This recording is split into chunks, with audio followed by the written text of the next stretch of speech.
സുരേഷ് ഗോപിയുടെ പേരെഴുതിയതിൻ്റെ പേരിൽ ഒരു മതിൽ തന്നെ ഇടിച്ചു നിരത്തിയിരിക്കുന്നു. കേരളത്തിൽ എവിടെയെങ്കിലും ഇതിനു മുൻപ് കേൾവിയുള്ള കാര്യമാണോ? ഗുരുവായൂർ മുനിസിപ്പാലിറ്റി കീഴിലുള്ള ഒരിടത്ത് വീട്ടുടമസ്ഥൻ്റെ അനുവാദത്തോടു കൂടി പ്രദേശത്തെ BJP പ്രവർത്തകർ അവിടെ ചുമരെഴുതി. ആ ചുമരെഴുതിയതിൻ്റെ പേരിൽ ആ ചുമരെഴുത്ത് മായ്ക്കണമെന്നാവശ്യപ്പെട്ടു. വീട്ടുടമസ്ഥൻ പറഞ്ഞു ഞാൻ അനുവദിച്ചതാണ് എന്ന് പറഞ്ഞു.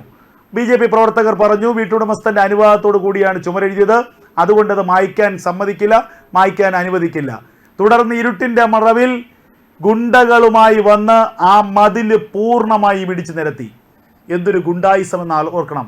ഇത് കേരളത്തിലാണ്, തൃശ്ശൂരിലാണ് ഒരു രാഷ്ട്രീയത്തിൻ്റെ പേരിൽ ഇത്രത്തോളം ആളുകളെ ബുദ്ധിമുട്ടിക്കുന്നത്. എന്നിട്ട് ആ കുടുംബസ്ഥന് പരാതി കൊടുക്കാൻ പോലും അനുവാദമില്ലാത്ത രീതിയിൽ ആ വീടിന് ഉപരോധം ഏർപ്പെടുത്തിയിരിക്കുന്നു CPM പ്രാദേശിക ഗുണ്ടകൾ.